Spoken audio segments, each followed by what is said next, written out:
Boom. I was thinking about the other day, when I first showed up at my first SEAL team. When you show up at your first command in the military, it's intimidating. I mean, look, I say this respect if you show up at a supply command or your HR or an admin command, that's probably not going to be as intense, although I'm sure you want to impress them as much as we want to impress the people at our first team. But you show up at a Ranger battalion, a SEAL team, the unit, one of the top places in the military, it's intimidating, and it's not fear, it's just you want to prove yourself. You want to make sure you can do the job and earn the respect and reputation from the team that you're hoping to build.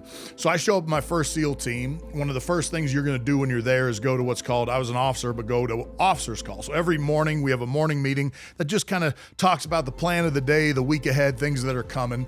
The leadership of the team is sitting there, all the officers, and then all the chiefs are there. And then the Master Chief, what we call the Command Master Chief, that's the top person at the command in the enlisted side, is there as well to watch things and pass the word. And I remember this Master Chief, when I walked into that office that first time, or that meeting the first time, you're just like, this guy is like the archetype of what you think a Master Chief would be. Just compact, strong, not a young man because he's made Master Chief. That's 20 some odd years of being in the community to probably get there. He's got the Magnum PI mustache, just this hard face, and just was every bit just like the embodiment of like power and action and focus. He was one of those guys you wanted to kind of emulate and certainly not piss off, but wanted to get on the good side of. And so I immediately kind of connected to him. In that era in the SEAL teams, this is pre 9/11, the East Coast SEAL teams were known for a mythic level of physical training, of PT, what we call morning exercise. I remember, discipline. You do, grinder PTs where it's push-ups, all kinds of high aerobic body weight exercises, then a run.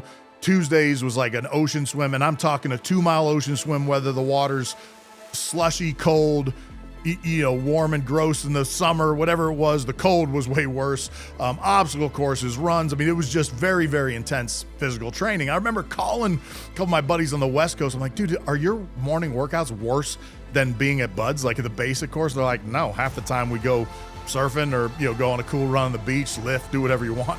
It's like worse at our East Coast teams than it was in basic training. But there was something magic about that for the team connecting. The swims were the worst. So we did, one day a week, a 2 to 3 mile ocean swim or bay swim. In the winter, you jump in the water out there come January, February. It feels like you're jumping into a slushy. You swim 2 miles. There's no getting out of it. It's just part of the deal. It's definitely the day people are grumbling the most. And when I showed up at that team, I wasn't even there long enough when the first swim came up. All the new guys hadn't got their issue of wetsuits. So we don't even have wetsuits to go in this swim. And I think it's late December at this point, right before the holidays. So the water is unbelievably bone-numbing cold, and it's not a good day. And I remember asking them, like, what do we do? We don't have our gear. They're like, you better find a wetsuit, man. That's on you. There's a lot of wetsuits to the team. You can make it happen. The morning of that first swim, I find a wetsuit top with what's called a beaver tail, just this little flap that you can button with a couple buttons or Velcro. I found like lower running tights that you could wear, not thermal protected, just tight. So I had something, not just pure skin on the water. It was actually a mistake. I had to borrow a pair of fins. Thank God I found a hood to cover my head and keep my head warm. Mask. I don't think I had gloves. Off to the swim. Everybody on the bus as you're heading toward the ocean was like, oh, new guys had to piece it together. They're in their warmest layer of Gucci out custom, wetsuits. You're like, this is going to suck. But the bus would pull up. You basically head out to the beach. You don't know as a new guy how it's going to start. You hit the water. You think it's going to be disciplined. You're going to get in a line like in training and start. People run to the water to get a head start because everything in the SEAL teams is a race, and your kind of reputation and who you are, kind of establishing that comes down to how you can work out until there's something else to do. So I remember running out. I hit the water. The beauty of this is I was not an elite level swimmer, but I was an elite level water polo player. So I was a good swimmer. In the SEAL teams, everybody can swim and go hard. There's always a handful of guys that are actually fast and can really burn, and I was always in that group, and you have fins. But I remember I hit the water, I take off swimming. the swim will spread out pretty quickly from the fastest to the slowest and somewhere in between very, very early in the swim. And I can tell I'm in the lead pack. Turns out, unbeknownst to me, it's the executive officer. That's the second person in chain of command. It's this master chief I'm talking about, a guy that's a good buddy of mine that swam at Air Force, so he's an elite level swimmer. And then these two other guys that were brothers that were probably could have gone to the Olympics for swimming. So it's the, the actual burners are up front, and I'm in that group.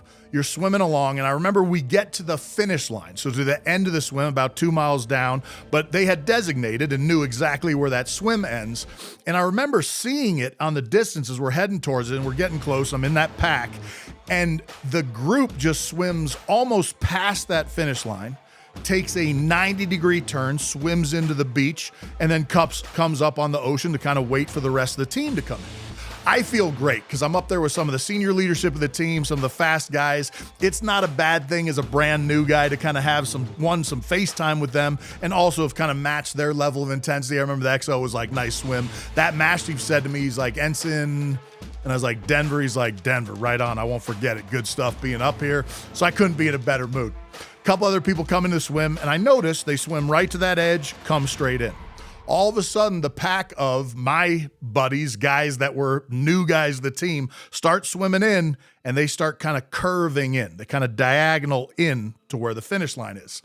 I see the XO's face shift because he's looking at the master chief, who then walks down about 15 yards away from us and is standing there with his arms crossed, waiting for these new guys to come in. I see them come in, and then I'm close enough to hear, he's like, go ahead and line up on the, the down beach side of where I'm standing. So all these new guys kind of come in, and they're lining up. There's probably 8 new guys that are now all with them. Whole rest of the team comes in, takes a left turn. Comes in past the line, takes a left turn. He brings everybody in. He's got all the new guys in front of him. Thank the Lord. I mean, I felt a little bad because I was the only new guy that was up front, but I'm kind of standing with the team. They're all circling around, and I'd never forget it. This master chief turns to them and said, hey, we explained that the swim starts at this location and ends at this location. What in your minds is making you think you would cut that distance short to come into the finish line? Let me tell you something, boys, and I'll never forget this line. He turns to them and says, you do it right or you do it twice.